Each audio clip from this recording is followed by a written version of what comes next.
नमस्कार। स्वागत है आपका कहानियों की दुनिया में। आज मैं आप सभी के लिए मुंशी प्रेमचंद की लिखी हुई कहानी सवा सेर गेहूं लेकर आई। सवा सेर गेहूं एक ऐसे गरीब किसान की कहानी है जो सवा सेर गेहूं का मूल्य अपने जीवन की कीमत पर भी नहीं चुका पाता। तो आइए सुनते हैं। किसी गांव में शंकर नाम का एक कुर्मी किसान रहता था। सीधा साधा गरीब आदमी, अपने काम से काम, न किसी के लेने में न किसी के देने में। छक्का पंजा न जानता था। छल प्रपंच की तो उसे छूट भी न लगी थी। ठगे जाने की चिंता न थी। ठग विद्या भी न जानता था। भोजन मिला खा लिया, न मिला चबेने पर काट दी, और चबेना भी न मिला तो पानी पी लिया और राम का नाम लेकर सो रहा। किंतु जब कोई अतिथि द्वार पर आ जाता था तो उसे इस निवृत्ति मार्ग का त्याग करना पड़ता था। विशेषकर जब साधु महात्मा पदार्पण करते थे तो उसे अनिवार्यतः सांसारिकता की शरण लेनी पड़ती थी। खुद भूखा सो सकता था, पर साधु को कैसे भूखा सुलाता, भगवान के भक्त जो ठहरे। एक दिन संध्या समय एक महात्मा ने आकर उसके द्वार पर डेरा जमाया। तेजस्वी मूर्ति थी। पीतांबर गले में, जटा सिर पर, पीतल का कमंडल हाथ में, खड़ाऊ पैर में, ऐनक आंखों पर। संपूर्ण वेश उन महात्माओं का सा था जो रईसों के प्रसादों में तपस्या, हवा गाड़ियों पर देवस्थानों की परिक्रमा और योग सिद्धि प्राप्त करने के लिए रुचिकर भोजन करते हैं। घर में जौ का आटा था, वह उन्हें कैसे खिलाता। प्राचीन काल में जौ का चाहे जो महत्व रहा हो, पर वर्तमान युग में जौ का भोजन सिद्ध पुरुषों के लिए दुष्पाच्य होता है। बड़ी चिंता हुई, महात्मा जी को क्या खिलाऊं। आखिर निश्चय किया कि कहीं से गेहूं का आटा उधार लाऊं, पर गांव भर में गेहूं का आटा ना मिला। गांव में सब मनुष्य ही मनुष्य थे, देवता एक भी न था। अतएव देवताओं का खाद्य पदार्थ कैसे मिलता। सौभाग्य से गांव के विप्र महाराज के यहाँ थोड़ा सा मिल गया। उसने सवा सेर गेहूं उधार लिया और स्त्री से कहा कि पीस दे। महात्मा ने भोजन किया और लंबी तान कर सोए। प्रातःकाल आशीर्वाद देकर अपनी राह ली। विप्र जी साल में 2 बार खलिहानी लिया करते थे। शंकर ने दिल में कहा, सवा सेर गेहूं इन्हें क्या लौटाऊं, पसेरी के बदले कुछ ज्यादा खलिहानी दे दूंगा। यह भी समझ जाएंगे और मैं भी समझ जाऊंगा। चैत में जब विप्र जी पहुंचे तो 1.5 पसेरी के लगभग गेहूं दे दिया और अपने को उऋण समझकर उसने कोई चर्चा न की। विप्र जी ने भी फिर कभी न मांगा। सरल शंकर को क्या मालूम था कि यह सवा सेर गेहूं चुकाने के लिए उसे दूसरा जन्म लेना पड़ेगा। 7 साल गुजर गए। विप्र जी विप्र से महाजन हुए और शंकर किसान से मजूर हो गया। उसका छोटा भाई मंगल उससे अलग हो गया था। एक साथ रहकर दोनों किसान थे, अलग अलग होकर मजूर हो गए थे। शंकर ने चाहा कि द्वेष की आग भड़कने न पाए, किंतु परिस्थिति ने उसे विवश कर दिया। जिस दिन अलग अलग चूल्हे जले वह फूट फूट कर रोया। आज से भाई भाई शत्रु हो जाएंगे। एक रोएगा दूसरा हंसेगा। एक के घर में मातम होगा तो दूसरे के घर में गुलगुले पकेंगे। प्रेम का बंधन, खून का बंधन, दूध का बंधन आज टूटा जाता है। उसने भगीरथ परिश्रम से कुल मर्यादा का वृक्ष लगाया था। उसे अपने रक्त से सींचा था। उसको जड़ से उखड़ता देखकर उसके हृदय के 2 टुकड़े हुए जाते थे। 7 दिनों तक उसने दाने की सूरत तक न देखी। दिन भर जेठ की धूप में काम करता और रात को मुंह लपेटकर सो रहता। इस भीषण वेदना और दुस्सह कष्ट ने रक्त को जला दिया, मांस और मज्जा को घुला दिया। बीमार पड़ा तो महीनों खाट से न उठा। अब गुजर बसर कैसे हो। 5 बीघे के आधे रह गए। 1 बैल रह गया। खेती क्या खाक होती। अंत तो यहाँ तक नौबत आ पहुंची कि खेती केवल मर्यादा रक्षा का साधन मात्र रह गई। जीविका का भार मजूरी पर आ पड़ा। 7 वर्ष बीत गए। एक दिन शंकर मजूरी करके लौटा तो राह में विप्र जी ने टोक कर कहा, शंकर, कल आकर के अपने बीज बैंक का हिसाब कर ले। तेरे यहाँ 5.5 मन गेहूं कब के बाकी पड़े हुए हैं और तू देने का नाम नहीं लेता। हजम करने का मन है क्या? शंकर ने चकित होकर कहा, मैंने तुमसे कब गेहूं लिए थे जो 5.5 मन हो गए? तुम भूलते हो मेरे यहाँ किसी का छटाक भर भी अनाज न 1 पैसा उधार। विप्र, इसी नियत का तो यह फल भोग रहे हो कि खाने को नहीं जुड़ता। यह कहकर विप्र जी ने उस 1.25 सेर गेहूं का जिक्र किया जो आज के 7 वर्ष पहले शंकर को दिए थे। शंकर सुनकर अवाक रह गया। हे ईश्वर, मैंने इन्हें कितनी बार खलिहानी दी, इन्होंने मेरा कौन सा काम किया है? जब पोथी पत्रा देखने आते, साहिब सगुन विचारने द्वार पर आते तो कुछ ना कुछ दक्षिणा ले ही जाते थे। इतना स्वार्थ! 1.25 सेर अनाज को अंडे की भांति सेकर आज ये पिशाच खड़ा कर दिया जो मुझे निगल जाएगा। इतने दिनों में एक बार भी कह देते तो मैं गेहूं तौल कर दे देता। क्या इसी नियत से चुप साधे बैठे रहे? बोला, महाराज, नाम लेकर तो मैंने उतना अनाज नहीं दिया, पर कई बार खलिहानों में सेर 2-2 सेर दिया है। अब आप आज 5.5 मन मांगते हैं तो मैं कहाँ से दूंगा? विप्र, लेखा जो बख्शीश 100। तुमने जो कुछ दिया होगा उसका कोई हिसाब नहीं, चाहे 1 की जगह 4 पसेरी दे दो। तुम्हारे नाम बही में 5.5 मन लिखा हुआ है, जिससे चाहे हिसाब लगवा लो। दे दो तो तुम्हारा नाम छेंक दूं, नहीं तो और भी बढ़ता रहेगा। शंकर, पांडे, क्यों गरीब को सताते हो? मेरे खाने का ठिकाना नहीं, इतना गेहूं किसके घर से लाऊंगा? विप्र, जिसके घर से चाहो लाओ, मैं छटाक भर भी न छोड़ूंगा। यहाँ न दोगे तो भगवान के घर तो दोगे। शंकर कांप उठा। हम पढ़े लिखे आदमी होते तो कह देते, अच्छी बात है, ईश्वर के घर ही देंगे, वहाँ की तौल यहाँ से कुछ बड़ी तो ना होगी। कम से कम इसका कोई प्रमाण हमारे पास तो नहीं, फिर उसकी क्या चिंता? किंतु शंकर इतना तार्किक, इतना व्यवहार चतुर न था। एक तो ऋण, वह भी ब्राह्मण का, वही में नाम रह गया तो सीधे नरक में जाऊंगा। इस ख्याल से ही उसे रोमांच हो गया। बोला, महाराज, तुम्हारा जितना होगा यहीं दूंगा, ईश्वर के यहाँ क्यों दूं? इस जन्म में तो ठोकर खा ही रहा हूँ, उस जन्म के लिए कांटे क्यों हो? मगर यह कोई न्याय नहीं, तुमने राई का पर्वत बना दिया। ब्राह्मण होके तुम्हें ऐसा नहीं करना चाहिए था। उसी घड़ी तगादा करके ले लिया होता तो आज मेरे सिर पर इतना बड़ा बोझ क्यों पड़ता? मैं तो दे दूंगा, लेकिन तुम्हें भगवान के यहाँ जवाब देना पड़ेगा। विप्र, वहाँ का डर तुम्हें होगा, मुझे क्यों होने लगा? वहाँ तो सब अपने ही भाई बंधु हैं। ऋषि मुनि सब तो ब्राह्मण ही हैं, देवता ब्राह्मण हैं। जो कुछ बने बिगड़ेगी संभाल लेंगे, तुम अपनी चिंता करो।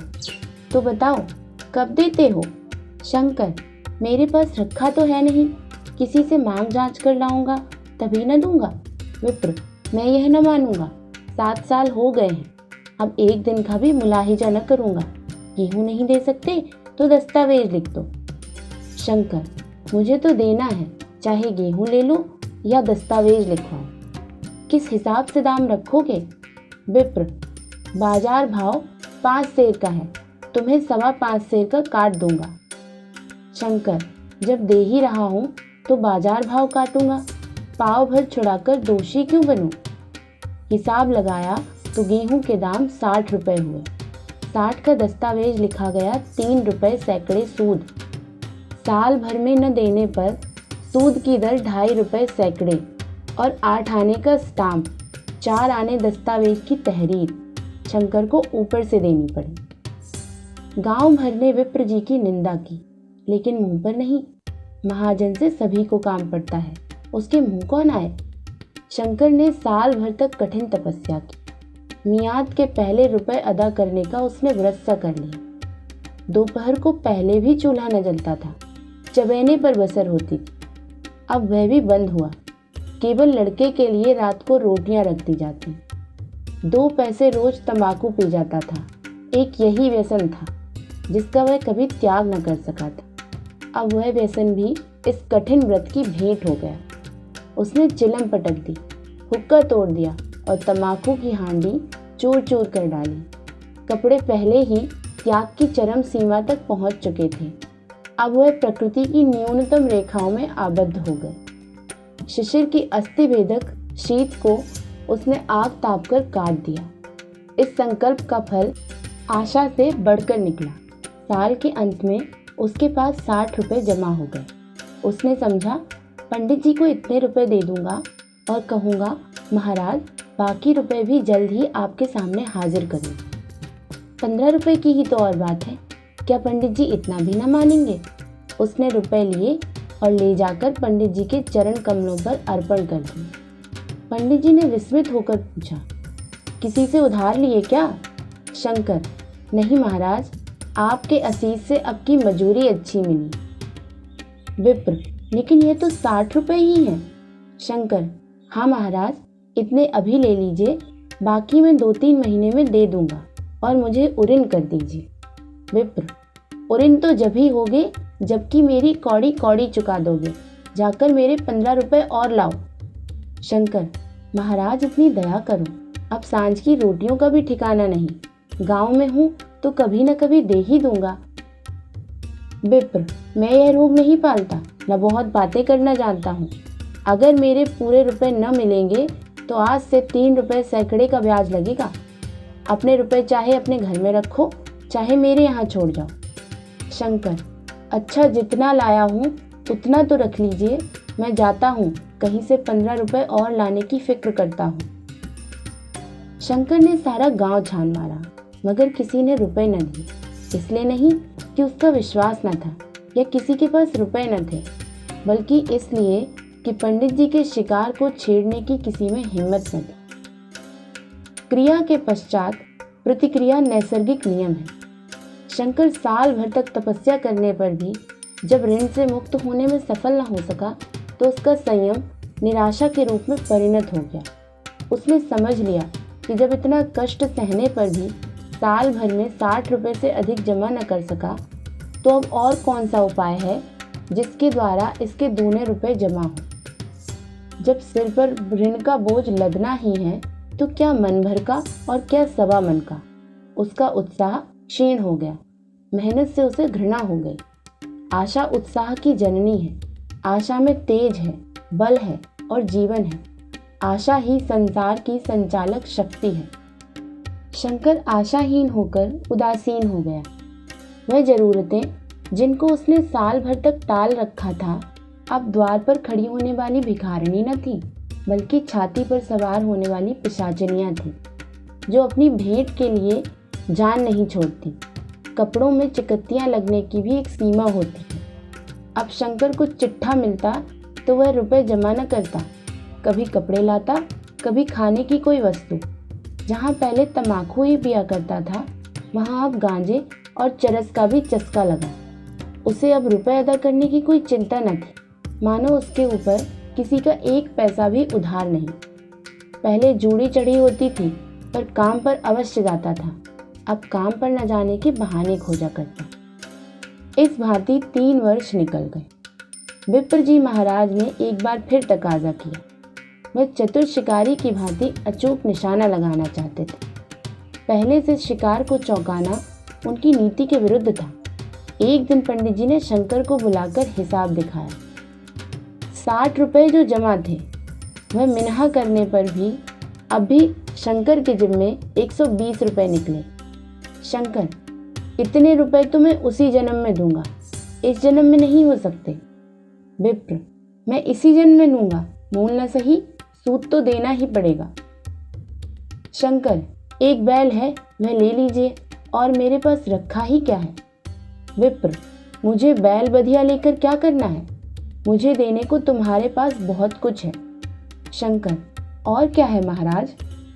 विप्र, कुछ है, तुम तो हो, आखिर तुम भी कहीं मजूरी करने जाते ही हो, मुझे भी खेती के लिए मजूर रखना ही पड़ता है। सूद में तुम हमारे यहाँ काम किया करो, जब सुविधा हो तो मूल को दे देना। सच तो यूँ है कि अब तुम किसी दूसरी जगह काम करने नहीं जा सकते जब तक कि मेरे रुपए नहीं चुका दो। तुम्हारे पास कोई जायदाद नहीं, इतनी बड़ी गठरी मैं किस एतबार पर छोड़ दूँ। कौन इसका जिम्मा लेगा कि तुम मुझे महीने महीने सूद देते जाओगे। और कहीं कमाकर जब तुम मुझे सूद भी नहीं दे सकते तो मूल की कौन कहे। शंकर, महाराज, सूद में तो काम करूँगा और खाऊंगा क्या। विप्र, तुम्हारी घरवाली है, लड़के हैं, क्या वे हाथ पांव कटा के बैठेंगे। रहा मैं, तुम्हें आधा सेर जौ रोज कलेवा के लिए दे दिया करूँगा। ओढ़ने के लिए साल में एक कंबल पा जाओगे, एक मिर्जई भी बनवा दिया करूँगा। और क्या चाहिए। यह सच है कि लोग तुम्हें 6 आने देते हैं, लेकिन मुझे ऐसी गरज नहीं। मैं तुम्हें रुपए भरने के लिए रखता हूँ। शंकर ने कुछ देर तक गहरी चिंता में पड़े रहने के बाद कहा, महाराज, यह तो जन्म भर की गुलामी हुई। विप्र, गुलामी समझो चाहे मजूरी समझो, मैं अपने रुपए भराए बिना तुमको कभी न छोड़ूंगा। तुम भागोगे तो तुम्हारा लड़का भरेगा। हाँ, जब कोई न रहेगा तब की बात दूसरी है। इस निर्णय की कहीं अपील न थी। मजूर की जमानत कौन करता। कहीं शरण न थी, भागकर कहाँ जाता। दूसरे दिन से उसने विप्र जी के यहाँ काम करना शुरू किया। 1.25 सेर गेहूं की बदौलत उम्र भर की गुलामी। उसके पैरों में बेड़ी आ पड़ी।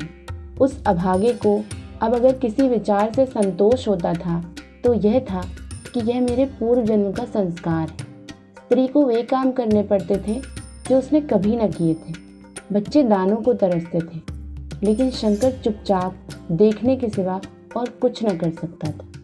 वह गेहूं के दाने किसी देवता के शाप की भांति यावत जीवन उसके सिर से न उतरे।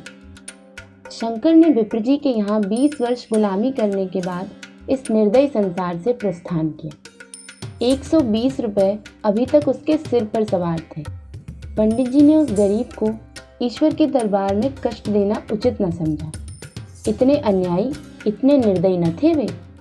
उसके जवान बेटे की गर्दन पकड़ी। आज तक वह विप्र जी के यहाँ काम करता है।